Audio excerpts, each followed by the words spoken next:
As typical of someone who plays video games, you may have sunk countless hours, days, weeks, or even months into your games. You may have played and beaten tens or even hundreds, maybe even thousands of video games. But despite this, game developers still find ways to unintentionally piss us off. Most of it probably is unintentional, but it's some of the choices that developers make. Long cutscenes you can't pause or skip, tacked-on multiplayer or endless side quests, or even DRM. Examples that still manage to get under our skin. Why can't developers get away from these, or more importantly, why do they still do it? Hey, developers, just stop it already! We'll talk about what annoys the hell out of us next on Downloadable Content.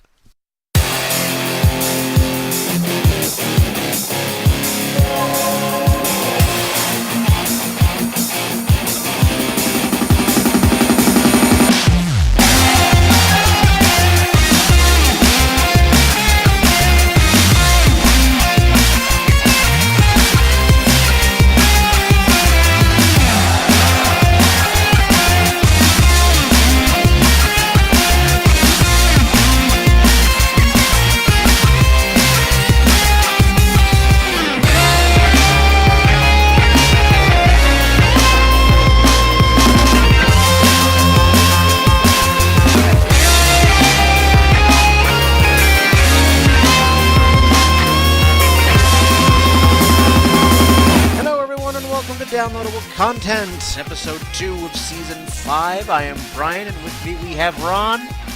Hi, everyone. And we will have Shanna. Shanna is going to jump in at some point. She's having some technical difficulty at the moment, but she will jump right in as soon as her issues are resolved. But yes, we are going to talk about things, or as Peter Griffin would say, what grinds our gears. But before we get into this probably rant-filled episode, just want to remind you that downloadable content can be found, all episodes of downloadable content can be found on iTunes, YouTube, and Stitcher, and you can get in contact with us a variety of ways if you have any questions, comments, or want to be in an episode, or want to give us an idea for an episode. Facebook.com/DLContent, at Twitter @DLContent, on Tumblr, dlcpodcast.tumblr.com, and of course you can always email us, dlcontent1@gmail.com. So all the different ways to get downloadable content into your ears, although I do not supply any suppositories. That's probably not covered under medical insurance. Yeah, probably not. Probably not. Then again, I'm not even a doctor, so I don't even know why I made that joke, but whatever. But yes, we are going to talk about the things that developers do that still annoy the crap out of us. And why do they keep doing it? You know, we've had video games now for 40 plus years, and, you know, yes, the industry's had some growing pains, and of course, you know, you have to adjust to the limits of programming and things like that, but, I mean, we have, in current consoles, some of these things that developers do, there should be no excuse for some of their development choices. I mean, some of it is just a design choice. Some of these decisions are blatant money grabs, of which we will get to. So let's start with one that, to me, is very frustrating, and I don't see, luckily, I personally do not see a whole lot of this, but I know it still exists.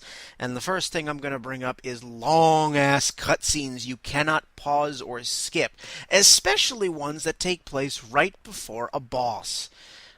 I'm sure that's probably one most, if not all of us, have experienced, particularly in RPGs. Yeah, RPGs are definitely the most susceptible to this, though I do know this does occur in some other games. I do know that it is still a problem today, especially with like the re-releases and remakes of games. For example, I know the HD remake of Final Fantasy X and X-2. There's a lot of cutscenes in that, and you cannot skip any of them. So wait a minute, Square didn't even bother to... Square gave it an HD code of Shiny, but they didn't actually go in and address that issue? Nope. Oh joy. And I know there's some pretty tough, having played Final Fantasy X, I know there's some pretty damn tough boss battles in there. And you have to go through these, especially, I think, the third form of Seymour comes to mind. Yeah, Seymour, yeah. Third form of Seymour is definitely your gear check or your level check at that point in the game. And, when you have these long dialogue, but for me, I think the worst offender is not Final Fantasy. The game that sticks out the most for me is basically the entire Xenosaga trilogy. Oh god, Xenosaga had so many cutscenes. Some of those cutscenes were so long, and we're talking between 30 and 45 minutes, that they ask you to save halfway through it. Mm-hmm. And, in the first game, you couldn't skip them. Yeah. And some of those cuts, because Xenosaga loved to have the epically long cutscene just before a boss. And guess what would happen if you died at that boss? Yeah, I know. I did die at one of those bosses. It was early on. It's just oh my god! I think it was the second or third boss you fight in Xenosaga when you're still on the ship. Yeah, it's been so long since I've played it. I don't remember much about the bosses except for the damn cutscenes. Yeah. And it's oh god. Then now it's okay, now I have to wait another 20, 30 minutes. Can't skip it. I might as well, get a sandwich or something while this thing's going. Mm-hmm. And just, even some, not RPGs that were notorious for having long cutscenes. I mean, some of them you could shorten, like Metal Gear Solid, particularly the codec conversations. And do we have a Shanna? Do you have me? We hear you so far. We hear you, so welcome. All right. Sorry for the last minute technical difficulties. I don't know why it happens with some people. It's we're about to start recording and then fail. Yeah, literally just as we were getting started, my computer's good night. Bye-bye. But welcome to our wonderful. We've only just begun the rant, so you haven't missed too much. We're talking about. We're starting off with games that have very, very long cutscenes that you cannot pause or skip. Oh yeah, tell me about it. Well, we are.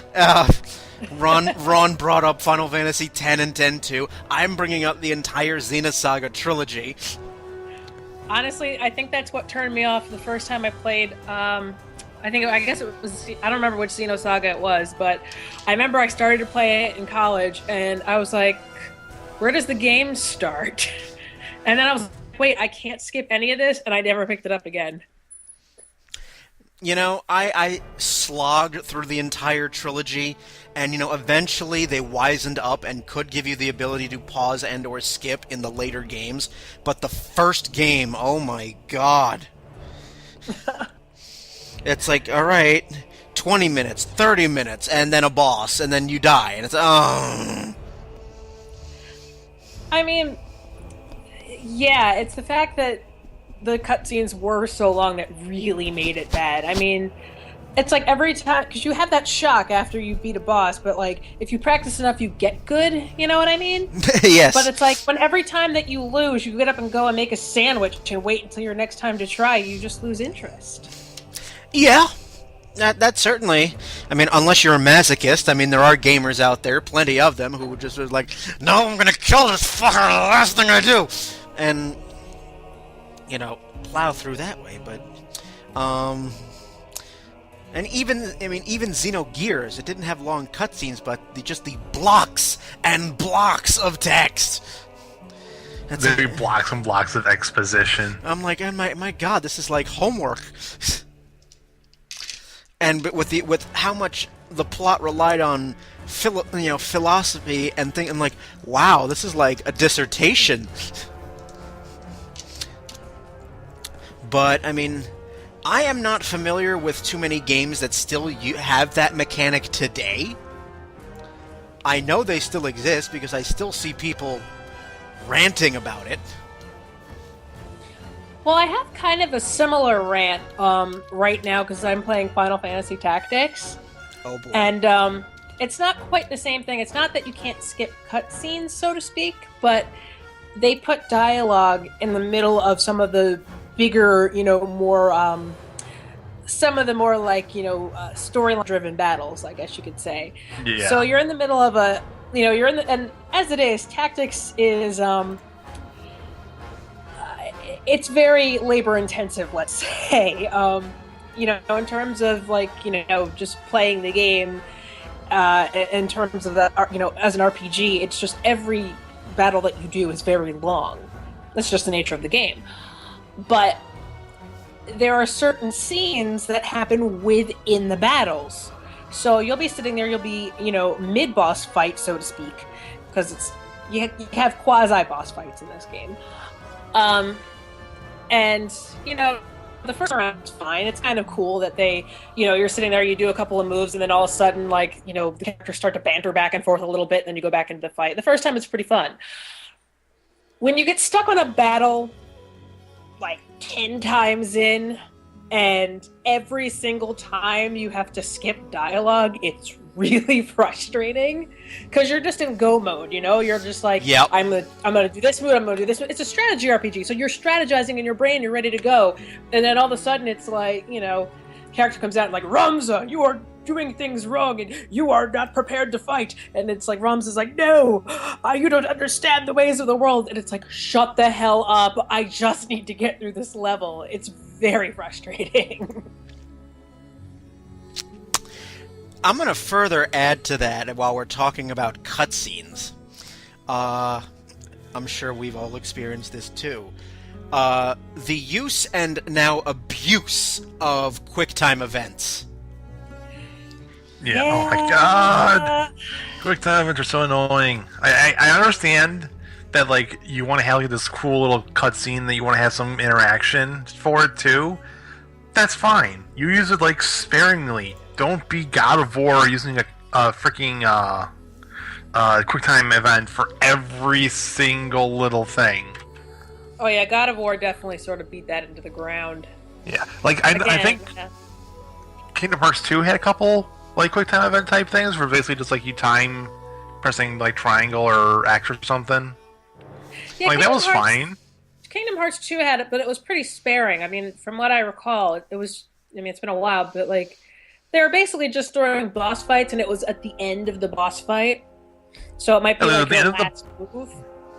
At the end of the boss fight, so you have your stylus finisher. I think you did it for the Zemnis, I think was what his name was. The last boss. You definitely have one for Zemnis, with Sora and Riku, and it's beautiful. It's it's the last thing you're doing in the game. It's awesome.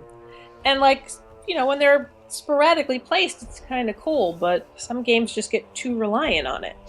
The very first game that I played, which I was introduced to the idea of a QuickTime event, was Resident Evil 4.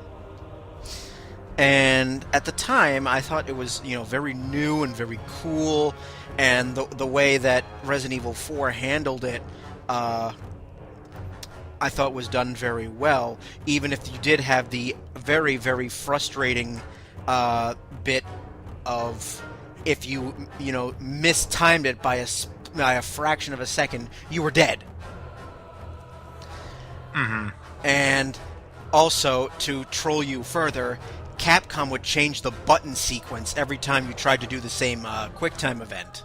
Oh, that's annoying. So if you were in an area and you knew there was a QuickTime event coming, and so you're prepared for it because you remember the last button sequence, but then Capcom would switch up the buttons on you. Instead of mashing A mashing A, it's suddenly press L and R at the same time. And in the time it takes in the time it takes your brain to process that, it's too late and you're dead. So I mean, that would work if you were just using your general buttons, if it was just A, B, X, because that makes it a challenge, but at least you're kind of like your thumb is where your thumb is. You know what I mean? Like you just know that you just have to hit it in the right direction. Adding an L and R is just cheap. And that was on the GameCube. I can't imagine what fun Capcom had with like the PlayStation 3, PlayStation 2 or PlayStation 3, where there's more buttons on it. Yeah. L1, I have to R1. ask. I can only imagine that Capcom's like, okay, for this QuickTime event, we're going to change it up to hit R2 and L1. Or my favorite, R3 and L2. So, and then, games, and then, even later on in the Resident Evil series, Capcom just flat out abused the privilege. I have to ask, which one was the one where you had to punch a boulder? That was Resident Which Resident Evil was That was 5. That was 5, where Chris Redfield had to punch a boulder and had to fight the final boss, Wesker, inside a volcano, where Wesker then mutates into this like meat tornado sort of thing, and it was just really that was the jump the shark game in the series, but that's a whole nother that's a whole nother rant. I'm sorry, I just find that hilarious. But then you have games, with QuickTime events. Then you have games like Mass Effect, where you'll be in a cutscene and suddenly you'll see either press this button for Paragon, press this button for Renegade, and death will not occur, but the cutscene will play out a little differently if you choose not to hit any button. And I'm okay with that, just because like the how Mass Effect handled it was like it didn't change the scene too much, or if it did, it was usually in a beneficial way to you in some fashion. Like it didn't really like say no to you. I think the funniest one I remember seeing was this guy's doing a long tirade of a like spouting about the evils of man and how humanity is a bad thing, and the they need to keep the Krogans down from populating too much. And the entire time, there's this red blinking renegade sign going off in the corner, and the game shows you why, in that there's a little gas pipe underneath them, and you have a laser gun. Laser gun plus gas pipe equals explosion. It's just like, you sure you don't want to shoot him? You sure you don't want to shoot him? You sure you don't want to shoot him? He's going on for about 35 seconds here. I remember, that if you chose to hit the Paragon or the Renegade, you'd get the bonus for that. But yeah, that cutscene, that Renegade icon was up for a long time. It was like almost the entire cutscene. Like, you sure? Come on, go on. What's the worst that can happen? Come on! And especially like if you're going for your like full Paragon playthrough or your full Renegade playthrough, like you can't really do any of the Paragon or Renegade options, even though reasonably speaking you probably would do them anyway. Yeah. So, I mean, that's a case where QuickTime events, but were used to pretty good effect. But yeah, because QuickTime events have been abused. They kind of have and I've heard they're kind of like made fun of as the press X to not die button. Well, it kind of is. Or in Resident Evil 4's case, hit A and B at the same time to not die. And things like that.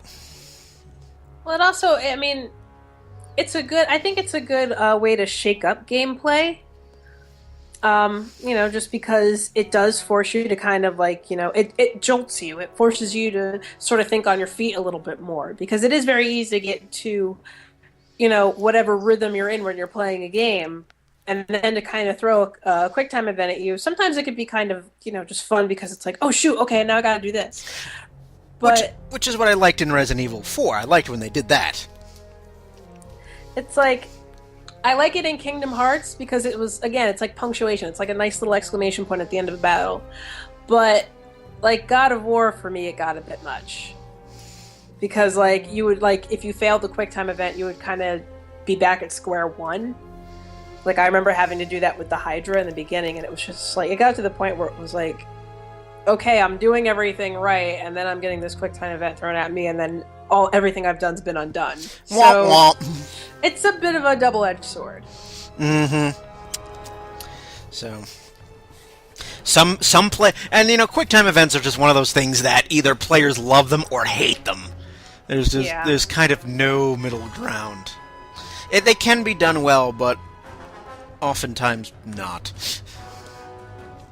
So, although apparently the origin, as we know them, QuickTime events they were in the game Shenmue, but little history for you. I've never played that one, so I didn't know that. Yeah, neither have I. I just consulted Lord Wikipedia, and there it was, some history. All right, let's see what other ones are on my list of things that grind our gears. Here's a big one: DRM. See, now I never even deal with DRM, but that's just because like I play old games, so I'm gonna sit back and listen on this one. Everything I play is old, at least recently. Yeah. Oh well, I think if anyone's played a modern game, they've run into the issue of DRM, which it's done in the name of preventing piracy. Right. But I think all it ends up doing is frustrating the honest gamers, and while still leaving the hackers to figure out ways to easily get around it. With DRM, the one company that's notorious for DRM is everyone's favorite company they love to hate, which is EA. And we've already brought up Mass Effect, but this is my most memorable experience with DRM.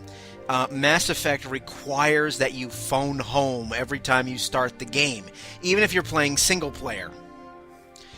Which means even though you're playing single player, you need to have an active internet connection. Otherwise, you can't play the game. And that's for Mass Effect 3, I believe. I don't think that was implemented in 2, but I know it was implemented in 3. It most certainly was in 2, because that was where I was going. There was I was playing Mass Effect 2, and my internet connection had died, but I still wanted to play. And I'm like, all right, well, it's single player. It's like, okay, why do I need an internet connection? And it said, we cannot load this game because you don't have your internet. We don't detect an active internet connection. I'm like, really? Really? Yeah. You don't have an active internet connection. Sorry. The game needs to be able to dial home to EA's servers to say, this is a legit copy of the game.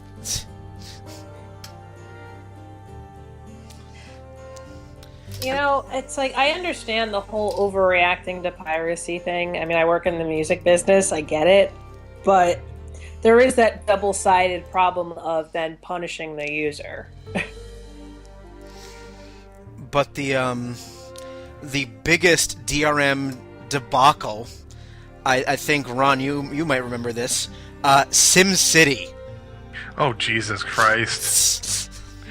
Okay, for those who don't know, for SimCity, they did a re-release. Honestly, not a re-release. They made a brand new SimCity game online. And the original thought was, well, hey, it's just going to be SimCity with like updated graphics, and then let you play offline and play with friends and stuff like that. No. Not only can you not play without an active internet connection, you can't even have a save file on your computer. All the save files on all the locations are located on their servers at EA. And because of that, the size limitation of the map that you want to build on is in fact not pretty large compared to the prior SimCities. It is limited to a 3 square mile area, I believe. I don't play SimCity, but Shanna, I don't know if you remember. This was in March 2013, and SimCity. I mean, SimCity has a huge following. I mean, people love The Sims. SimCity's been around forever, Yeah. And it came out on March 5th to a lot of hype and fanfare. But SimCity requires, because it's EA, an always-on internet connection, even in single player. And so on the day of launch, a total disaster. Well, that's what I'm saying. It's stupid. I mean, first off, what happens if EA servers go down? You can't play. You know what I mean? Like, that's... You can't play. EA servers on the camp. But that's exactly the point. You want to play with your friends in the same map? Well, too bad. You can't do that now unless you all have internet connection. And actually, you can't do that, period.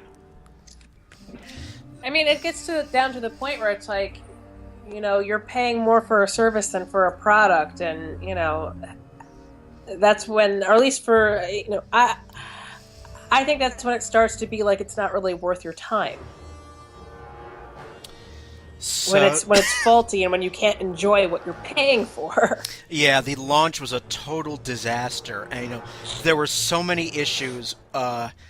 Servers kept dropping. Loading the game took half an hour or longer. And unfortunately that's part of the Sims experience. I can tell you that from. I mean, every time I load up a Sims game, again, I get up and go make a sandwich and wait for it to be ready. And people were telling EA, here's a simple solution: let people play the game offline. But EA's like, no, piracy. So when people demanded refunds, they were denied. Who said that it is not their policy to offer refunds on digital downloads? Well, it's like, what's worse, piracy or people not paying for things like, people are just going to boycott and not buy your products. What's the difference? You're still going to be out money at that rate. I mean, and remember the gamer fury when Microsoft initially wanted to have an always online thing for the Xbox One. Oh, you mean the 1984 debacle? Yeah. Big Brother watching you through the Xbox One. Oh yes, and that was also when the Kinect was an absolute requirement. So you had these crazy ideas of Microsoft or the NSA is going to watch you masturbate, and which is funny because maybe I'm out of touch, but does anyone use the Kinect anymore? Microsoft did, to the surprise of no one, decided to backtrack on that after almost maybe 6 months, I think it was, basically saying, okay, the Kinect's no longer required, and they started putting out a Xbox One that did not have Kinect with it. To the surprise of nobody. And guess what happened when they took out the Kinect? They dropped the price $100. How about that? Yeah. To the surprise of nobody. So yes, DRM, despite the fact that, we all know that the rate of piracy in video games is rampant. We know that. It's high. But DRM is not the way to go about it. I'm sorry. Okay, I can maybe see a one if you're going to play multiplayer. Okay, fine. You need to access the server anyway. So just want to make sure no one's cheating. I can understand that. But for single player? Really? You're playing it by yourself without, you don't need the online connection. Why do you need the piracy? Why do you need the DRM? It's like, why do I need to have this, my console call home every time I'm going to play a single player game? So, we will move on. So I've brought up a few things. Anyone have anything to add? I can bring up some more. I got one. Ahead, Day 0/Day 1 DLC. Ah ha ha ha ha ha ha ha. Yes. I do not mind DLC for a game. I also do not mind if they have bug fixes or patches for the game when the game goes live. because sometimes, I mean, like, sometimes they'll have a game that when the game is labeled gold, they'll go off to the disc printers and they'll print them off and send them out. But sometimes, especially with modern games nowadays, they can identify bugs between the game going gold and the game going live and be able to do a little quick patch update for the online console games and fix them. What I dislike is having there be DLC added to the game, especially when you are paying for the DLC. The DLC file size is literally under a megabyte. Basically, all it is just approving your system for accessing whatever this DLC content is because it's already on the disc. Yes, that is a huge bone of contention. You're paying $60 for this game already, and then you have to pay even more to unlock content that is already on your disc? Well, it's like... That's what we call a money grab. And that's exactly what it is. It's a marketing ploy. It's just to bump up, those first week numbers. And, it really is ludicrous when you think about it. I mean, like, would you buy a movie and then have to pay extra to download an extra scene? I mean, it's like... Again, it's chipping people. They're paying for a full product, and then they have to pay even more to actually have a full product. Oh, yes, and that's why I typically don't play games or don't bother with the DLC. Just like, okay, I see what you're doing, fuck you.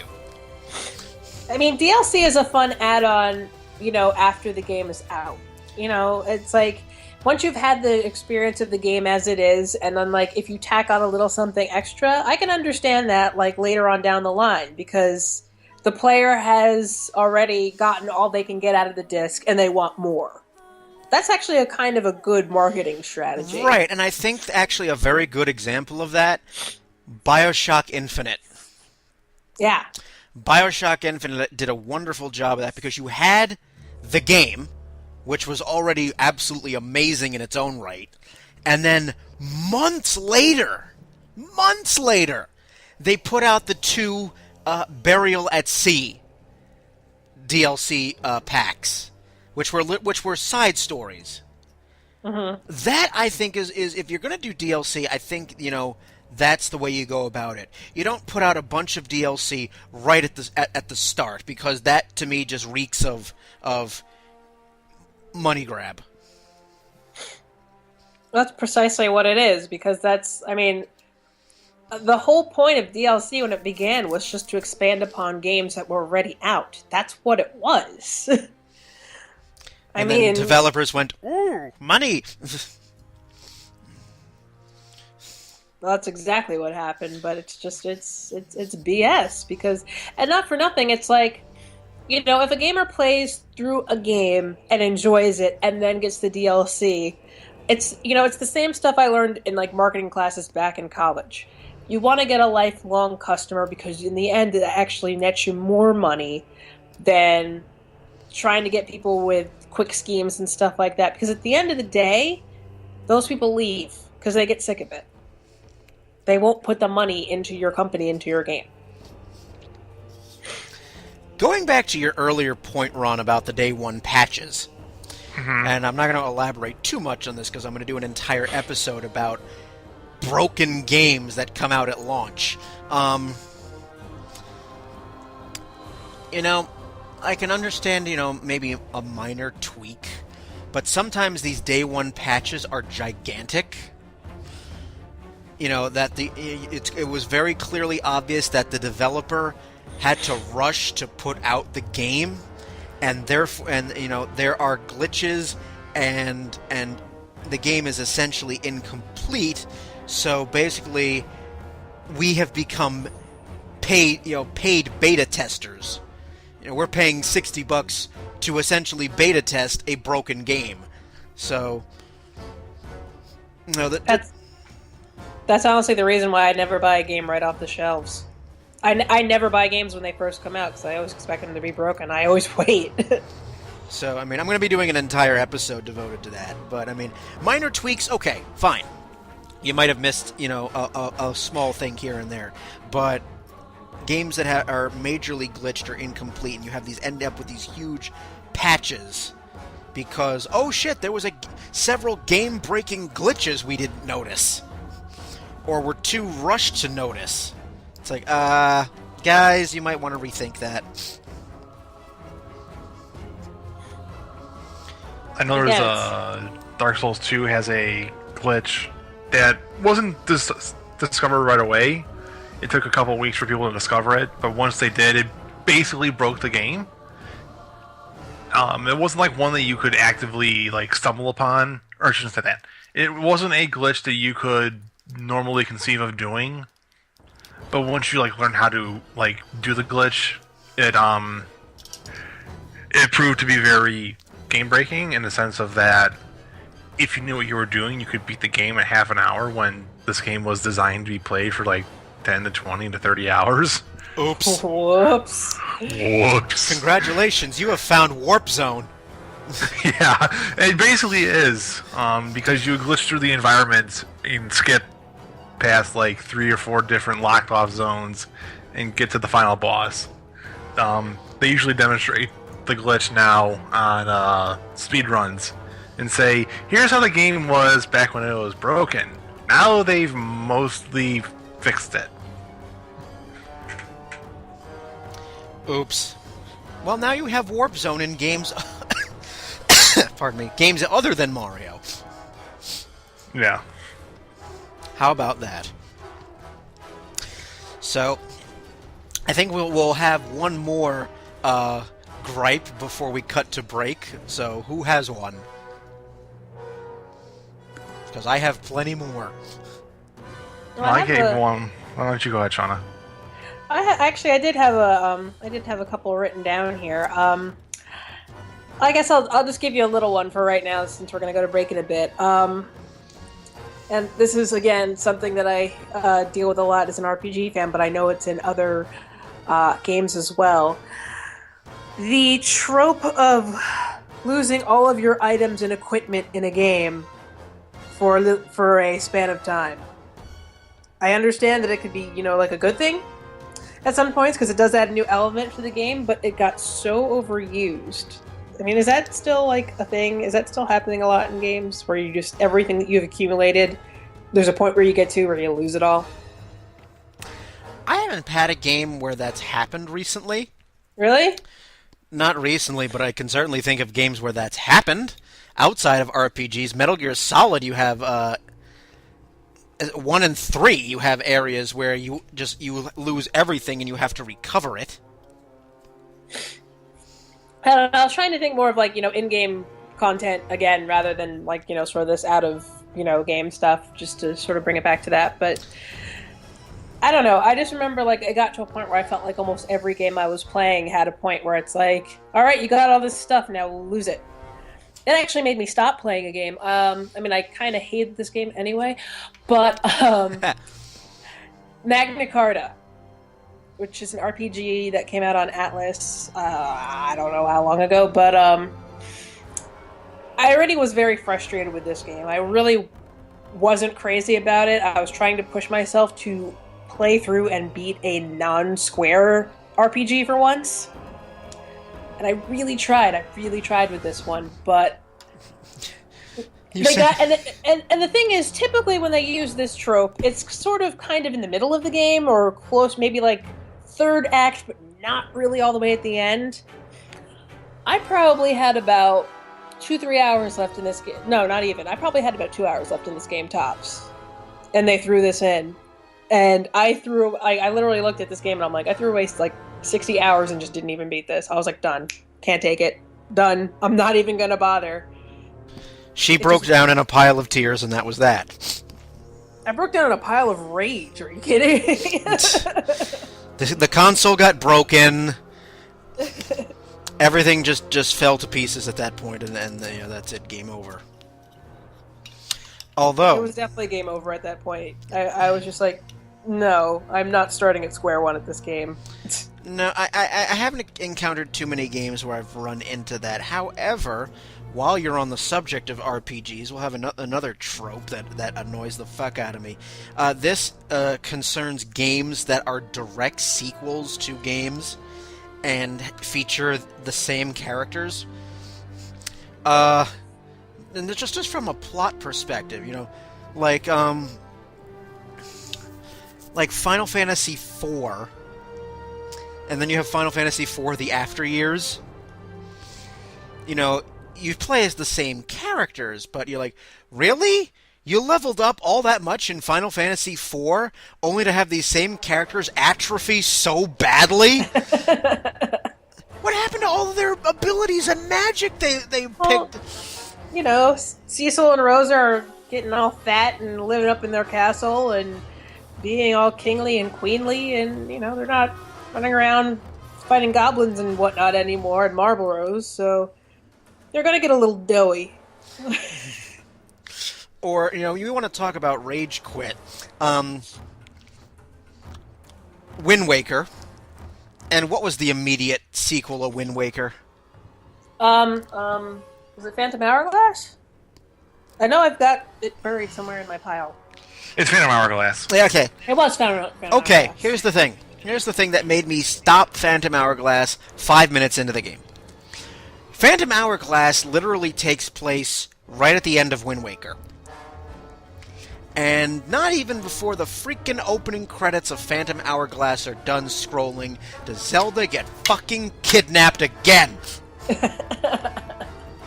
That's when I shut off my DS and said, fuck this, I'm done. I'm done.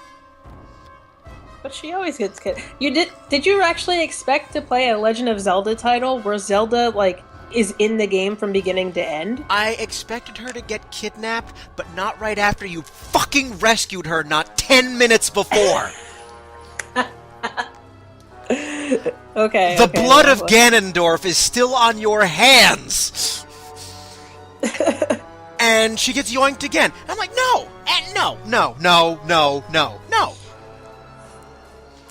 And I immediately, I think, sold my copy of Phantom Hourglass. It was like, that's it. No. You were that angry? You didn't even just shelve it, you sold it? Yep. Oh my god.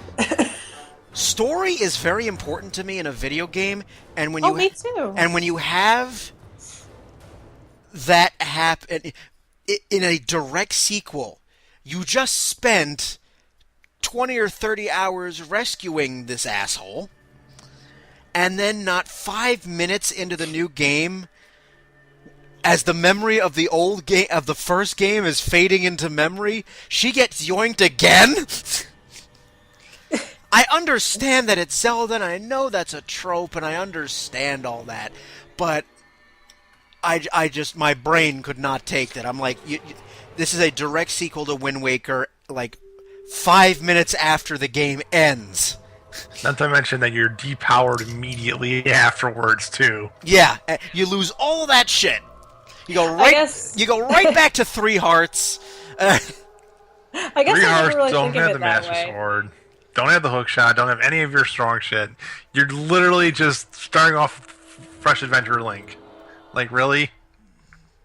I guess I never thought of it that way because I just think of it as like, okay, it's still a new game. It's not a game that I've been playing, so yeah, I have to start at square one. But When you build a game as a direct sequel and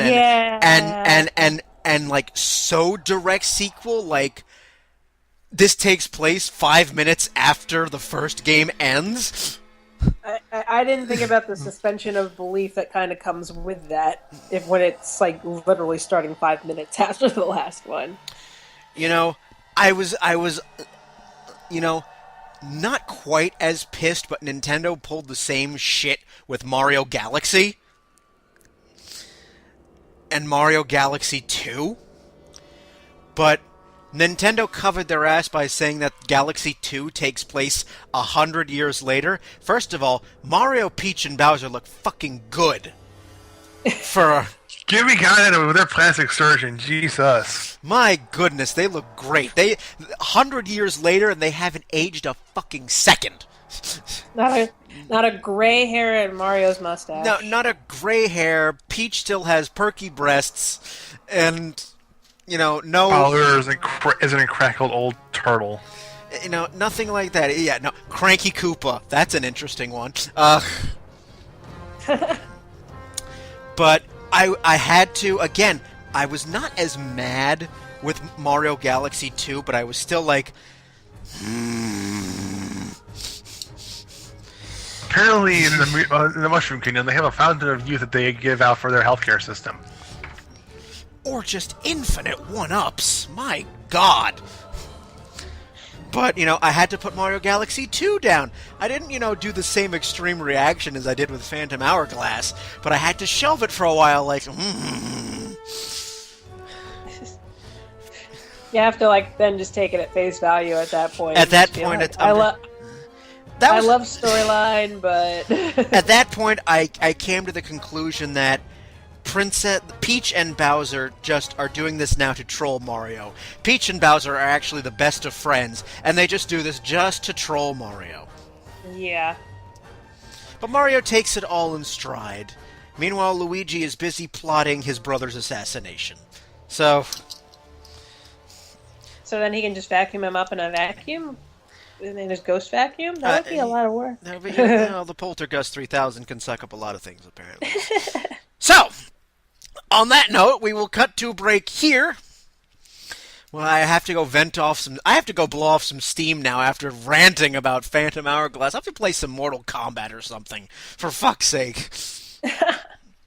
Just to cool down. But in the meantime, you guys will have some music as per the usual. And when we come back, we will continue this rant fest of an episode. So you are listening to Downloadable Content. We'll be back.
Welcome back to Downloadable Content. We're all still here. We have not rage quit the universe. That would be a pretty interesting thing to do, to rage quit out of existence itself. I don't know. It kind of sounds like something Douglas Adams would write if he was still alive. Absolutely. like book 6 of The Hitchhiker's Guide to the Galaxy or something like that. We already had in that series God's final message to his creation, which was sorry for all the inconvenience. So, but rage quitting the universe, it could be, A little hard to do. But we're going to get back to the discussion at hand, talking about things that game developers do and incorporate into games that really piss us the fuck off. So I'm going to start, because I've got a good one. Yearly sequels. And I'm talking about games, sports titles, Call of Duty. Really, Call of Duty? I had no idea that was going to come up in this subject. I'll get back to Call of Duty in a second, but the sports titles really annoy the crap out of me because, again, EA, which, funnily enough, I have on my list of things that annoy me. EA is its own separate entry. Because I thought we were going to be bringing it up an awful lot in this episode, and, true to form.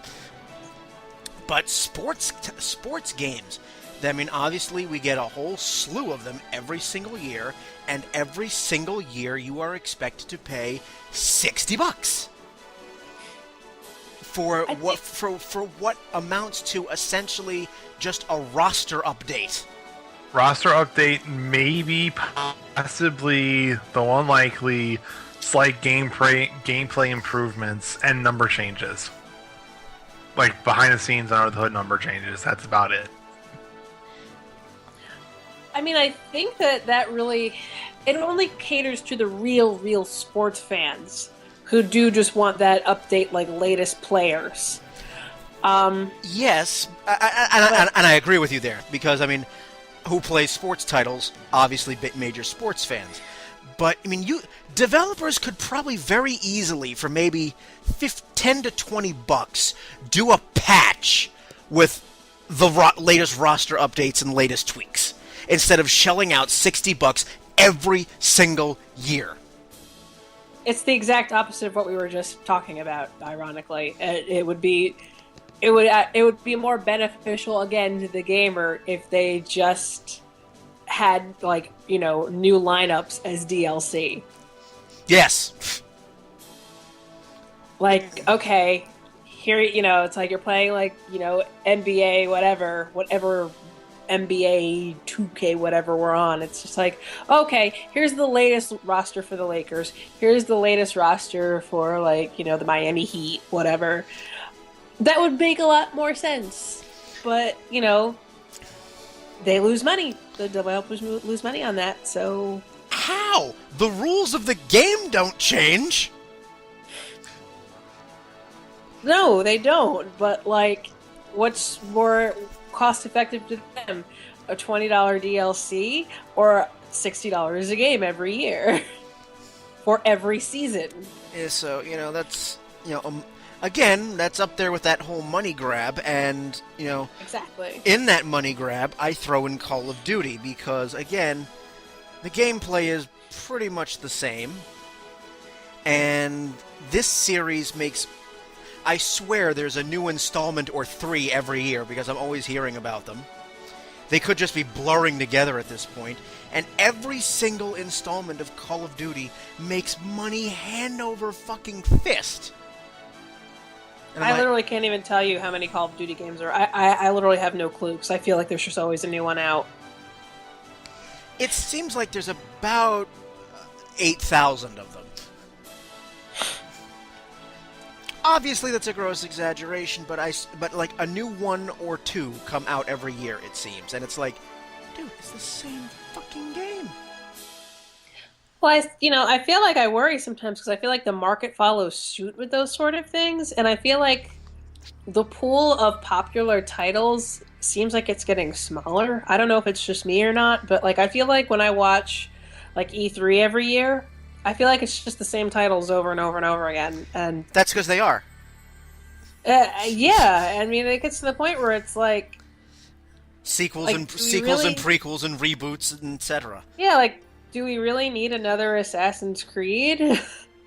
Or at least, give it a while to marinate, And I can honestly say this as a Kingdom Hearts fan. I'm the biggest Kingdom Hearts fan on the planet. I'm sick of all those side games and, prequels and midquels and whatever you want to call them. It's You mean you don't want to play Kingdom Hearts 2.75? No, I don't need it. I don't effing need it. And I'm not even just talking about 2.5 International Final Mix HD version? And I'm not even just talking about the remixes. Like 360 what I still can't even I don't even know what the correct title is. 365 over 2 days or whatever. That's correct. I did get it right. Okay, that was a guess. It was an okay game. It wasn't a necessary game.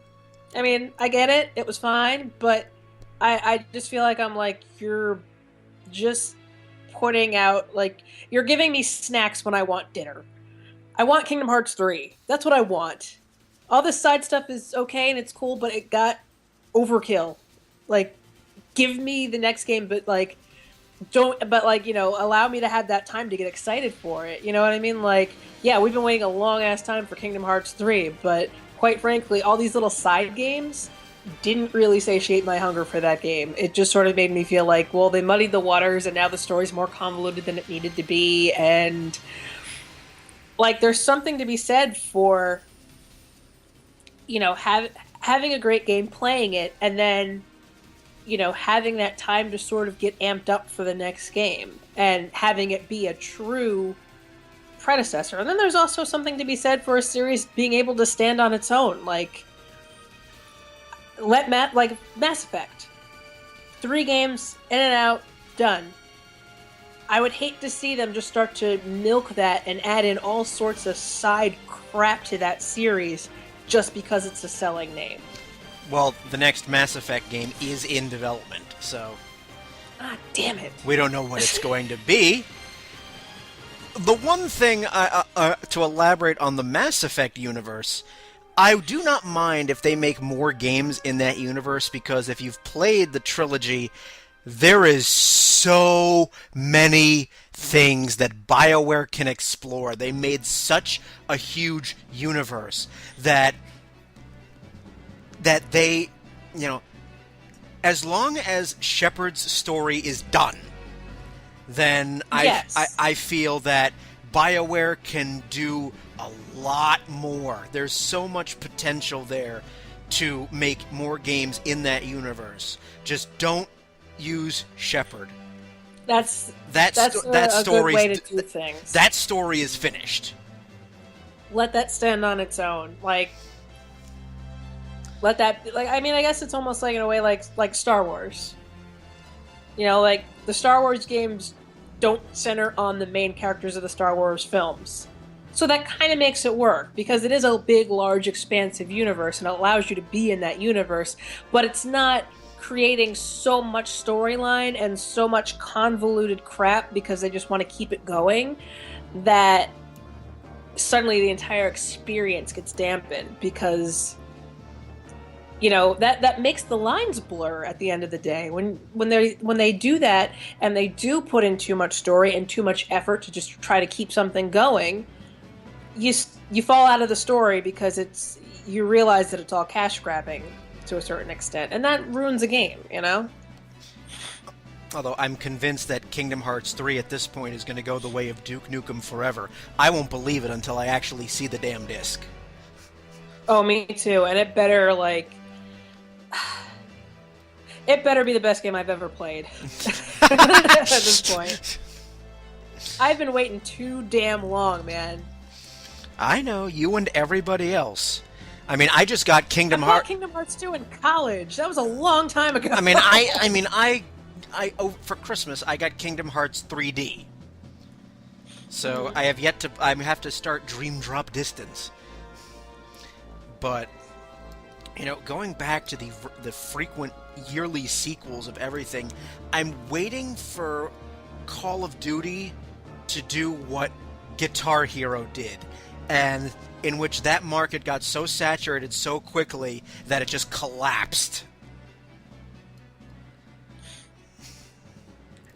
Yeah, I mean, it ruins anticipation. I mean, as it is, we're already a culture that we have no attention spans, and we kind of expect everything to be right here, right now, but it also cheapens the experience, in my opinion. I mean, I'm not a Call of Duty fan, so I don't, I personally don't get the, I honestly, I don't get the appeal. That's just me personally. But if I were a fan, if I were a Call of Duty fan, I'd probably be tired of the series by now. Like, I'd be like, all right, give me a chance to breathe. Give me a chance to, like, be satisfied with this game, move on to something else, and then be like, oh, wow, a new Call of Duty game's coming out. It's been a while since I've played. It'll be nice to get back into that.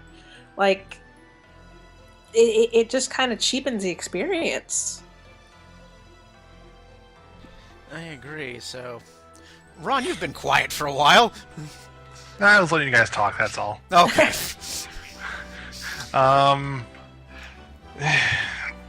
It's just, for the yearly titles thing, I just don't like it. I understand why they do it for the sports titles, but this should just be like a DLC $20 thing you could pay for. I'm trying to think of some more things that really irk me. Well, we both play a lot of RPGs. One I have in my list is, like, tacked-on side quests. Like, things that you know are just artificially inflating the length of a game. Yeah. I get you there. That's a bit annoying, but again, it's a side quest. You don't have to do it. No, you don't have to do them, but I mean...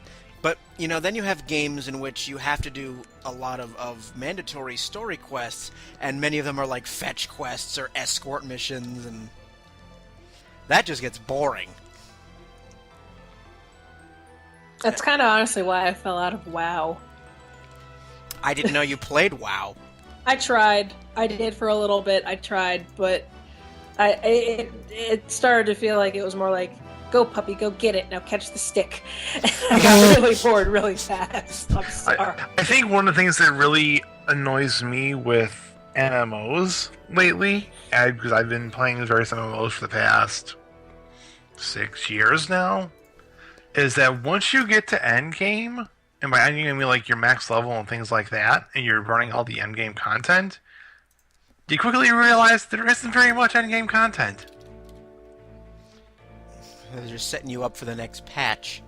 Yeah, and like one of the ones that I find really does it, I don't want to say well, because I don't think this is a good thing. I think this is a bad thing, but like Final Fantasy 14, I played the relaunch of it. I really enjoyed the game. The problem I had with it was basically every major patch they're doing since the game was released was adding a new dungeon and replacing and outdating all your current gear. And they haven't really done much to... And they're still progressing the story. They're going to have an expansion pack released coming out sometime later this year. I don't know if that's going to increase the level update or not, but like since the game came out, it's every 3 months they've been releasing a new dungeon or a new couple dungeons with new weapons or new armor that outdates your old gear by a great margin.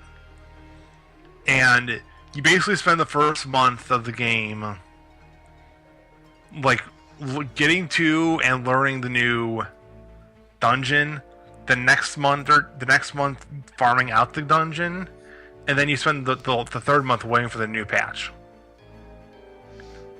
And that's how Final Fantasy has been for the past like year.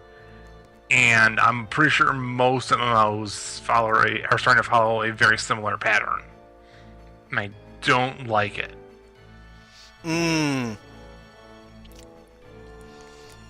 That is an avenue I'm not familiar with. I do not play MMOs. Mostly because I don't have the time or the cash. Yeah, ditto. Oh, that's another thing. Monthly subscription fees. Aha! All right.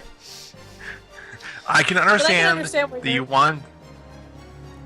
I understand that people that for MMOs that charge a monthly subscription, they want it to basically keep the servers up and date and continue bug fixing and things like that. That I can get. It shouldn't cost me $15 or $20 a month to do that. It should cost me $5 to $10 at most. Because that's how the PlayStation Network and Xbox Live have gone on for so long. Is they charge $5 a month or $10 a month And then for PlayStation, you get all this like free crap that they give you. Well, it's like free betas or free games or stuff like that. It shouldn't cost me $15 to continue playing this game that I already paid $60 to play in the first place. Yeah. I mean, because of subscription fees, Final Fantasy XI, which is still running, by the way, almost 11 years later in the United States, has become the most profitable title in the entire Final Fantasy series. I believe that. Jeez. That's a lot of money. Ongoing money. It's ongoing money. It is ongoing money for the, maybe 500,000 people who still play it. So I can't believe it's still up and running. That's crazy. it is definitely still up and running. And oh, by the way, going back to an earlier point, Shanna, Kingdom Hearts 2 is almost 10 years old. Just thought I know. just thought I'd throw that out there. Senior year of college, man. That's when I got that game. That was not that. Yeah, that was a long time ago.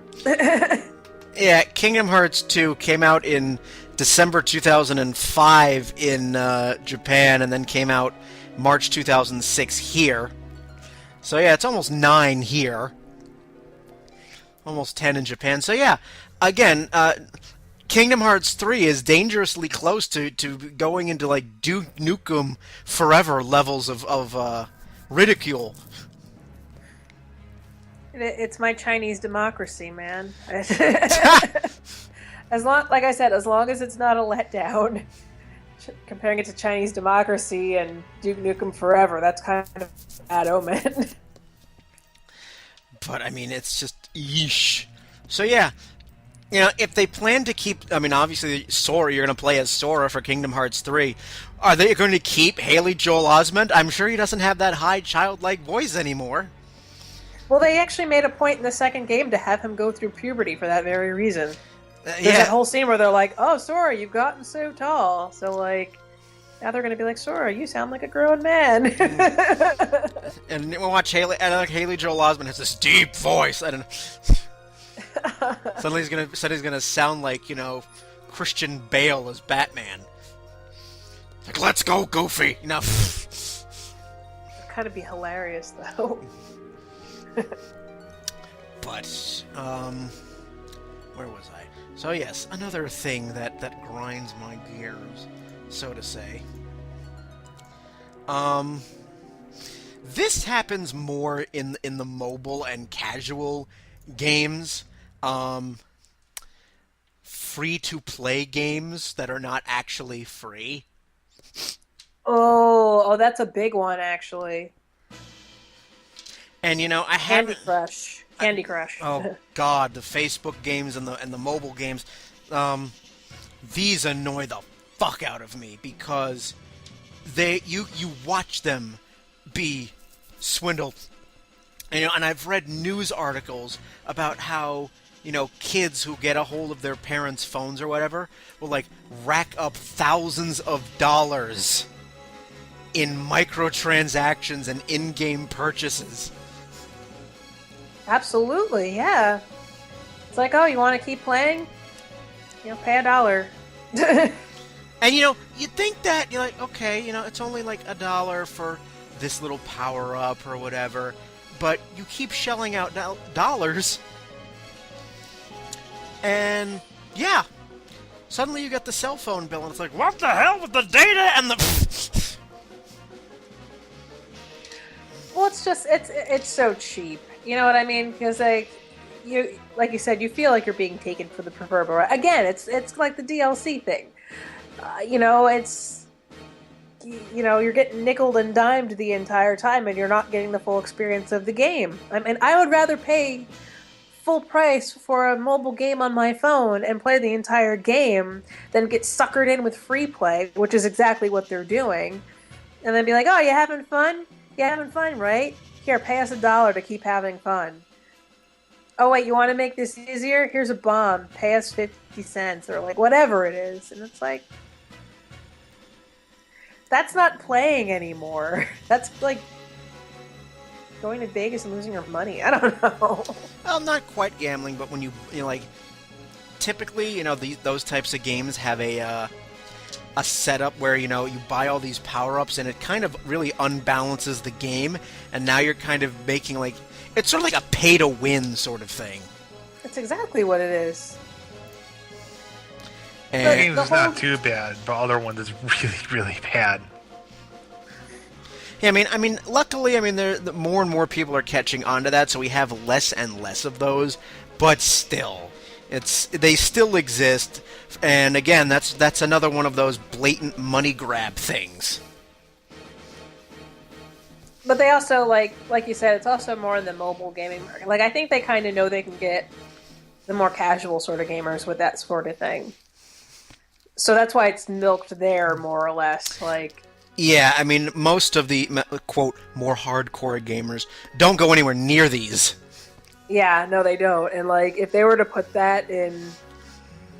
I mean, maybe they do, I don't know. But, like, if they were to put that in, like, you know, one of the level A titles or whatever, people would shut off left and right. Be like, nope, I paid $60 for this game. I'm not paying to further progress in this game. Although you do have... It takes away the challenge. Although, I mean, there's DLC for that. You can No, I know there you can is. buy for, like, you can buy DLC with, like, add-on weapons and just as an example. You know, I mean, so DLC kind of takes up that slack.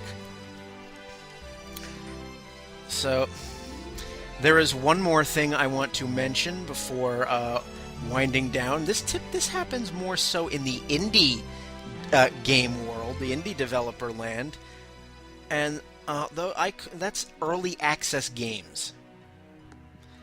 Some people don't have a problem with them.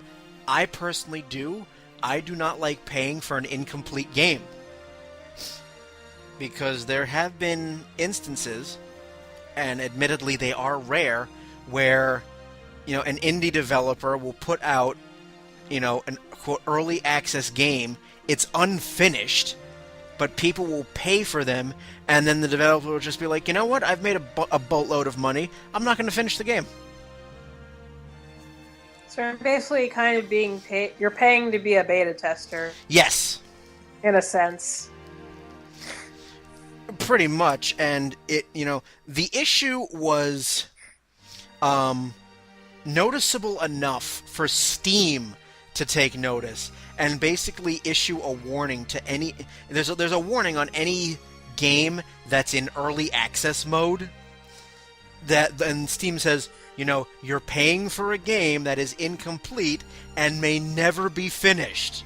So it's basically buyer beware. You know, this game could have glitches or whatever. And so, you know, I know some people go for it. Some people will say, well, you're paying to support the developer so that they can finish the game. I'm a little bit of a cynic, and I go, bullshit, I'm not paying for an incomplete game. I'm not paying $10 or whatever to be a beta tester. Give me a finished game, I will give you money. Yeah. So... I mean, I guess I can understand, like... Well, Kickstarter doesn't even really fit into that equation now that I think about it. Does it? Not really. No, because Kickstarter, you have to, at the very least, do something. Yeah. I mean, it's still not, you know, a guaranteed thing, but at the very least, you need to deliver something. Yeah. With you know, these early access games, you know, you're paying for a game that might be broken or never be finished, and I'm just like, nope. There's a game I really want to play because I've seen development and it's in early access, and one of my friends actually has it called Night Squad, and I've played it, and it looks like a lot of fun. And I'm like, I can't do it. I cannot put forth the $10 because this game's not done. Yeah. It's kind of cheap. I mean, like, especially if they don't finish it. Like, I mean, I guess maybe to a certain extent, people pay for it to be like, I was on the ground floor. You know what I mean? Like, maybe it's sort of like a hipstery status thing, but even then also, what do you have to look forward to when the game is finished? Yeah, I mean, and again, there's the argument to be made that, by buying an early access game, you're helping to support the developer who will help finish the game, but, developers were taking advantage of that to the point where Steam had to issue a warning saying, this is an early access game, buyer beware. So, yeah. Obviously that doesn't really happen. It's kind of unheard of in the AAA developing land, but I mean, obviously indie developers do not have the vast resources that AAA studios have. Yeah. So that is all I have. Do you guys have anything else you want to bring up before we put this episode to bed? If you think you're going to do any of these hot button topics, generally speaking, don't. It's generally not a good idea. You want happy customers. You want customers that want to come back to you and continue buying your product and giving you good recommendations to their friends and family members and coworkers. Don't piss them off. Yes, developers, please listen to Ron. Please, we will give you our money if you are kind and considerate to our customers. Don't treat us like fucking nincompoops. Oh, actually, I do have one more. Speaking of treating people like nincompoops, overuse of tutorials. That's one I find really irritating. As more and more games get rid of the instruction booklet in the case, they've now the in-game tutorials can be a bit like, come on, let's go, I want to play the fucking game, but no, it's like, no, because because that used to be the thing. Like, you would get a game and then you had to sit there and read through the little book for a little bit and then you'd start. But I didn't. I just stumbled blindly. That was initially the reason why I would die so many times in a game. It's just like, I mean, you didn't realize it at the time, but the fact that the manual was there, but it wasn't mandatory, was kind of nice. Because, like, if you were a patient kid and you wanted to figure out how to play the game, then you read it. If you were just ready to dive head first, then you had that opportunity also. But, like, and some games are, like, they're okay with it. Sometimes, they have just enough tutorial where it's like you figure it out and then you can actually get into the gameplay. But then there's, like, I mean, I'll use an example. Final Fantasy VIII with the junctioning tutorials. Like, I felt like every time I'm like, alright, I got this down. Like, this isn't so bad, I got it. And then all of a sudden, Keistis would stop and be like, oh, by the way, did you remember to do this? And then another one of those screens would pop up, and I'm like, are you effing joking? Like, can I just play the game, please? Kingdom Hearts 2, when you play as Roxas. Yep. 3 hours of tutorial. No thank you, Square. I know how to play Kingdom Hearts. I played this game previously. Let me skip this piece of garbage. I blanked out on Final Fantasy 13 when it started. I was like, and I put it down. Like, once the tutorial started, I was like, nope. Like, nope. And although I will admit, playing the brief moments you got to play as Mickey in Kingdom Hearts 2, just amazing. Just Absolutely. Just like, why the fuck am I playing as Sora? This guy's awesome. Absolutely, but like, it gets to be a bit cumbersome. I've been playing God, I feel like I keep talking about Final Fantasy, but I've been playing Theater Rhythm a little bit because I got that for Christmas. And I literally, like, there was so much tutorial for a game that's like, just follow the rhythms. Like, I don't, like, I felt like I was just going through screens and screens when I first started, and I'm like, I can figure this out. It's really not that hard.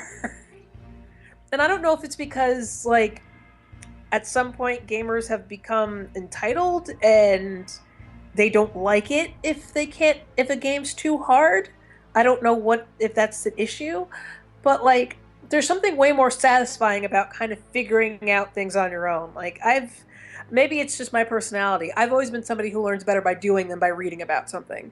So like once I get my hands in it and I start to really like play around with it, I pick it up.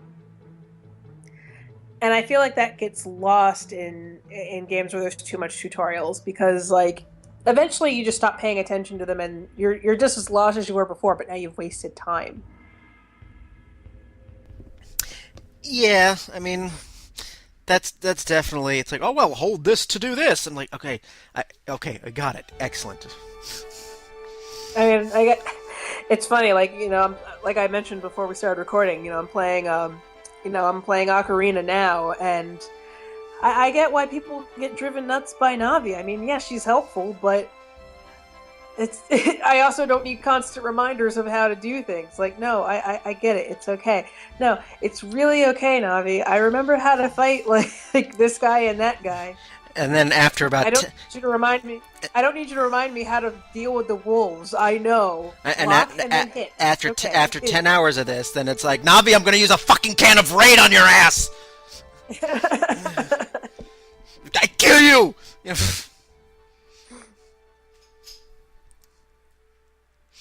And although speaking, yeah, that was my thing. Too many tutorials.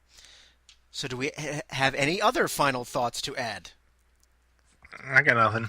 You got nothing. All right. I think we've exhausted this topic to death. We've gotten our rage out. We can now finally relax and play a nice, relaxing game like Kirby's Epic Yarn.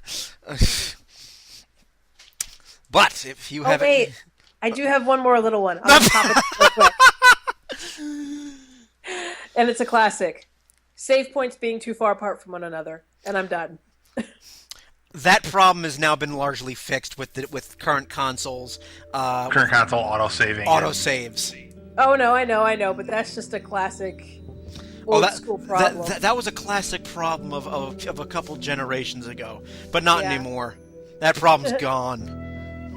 So, if you have any questions, comments, any ideas for episodes, or if you want to be in a future episode, you can let us know at facebook.com/dlcontent, at Twitter at dlcontent, on Tumblr, dlcpodcast.tumblr.com, or through email at dlcontent1@gmail.com. And as always, all episodes can be found on iTunes, YouTube, and Stitcher. So, all it remains for me to do is to thank Ron and Shanna for being on this episode. And on that lovely note, I'm Brian. Have a good one, everybody.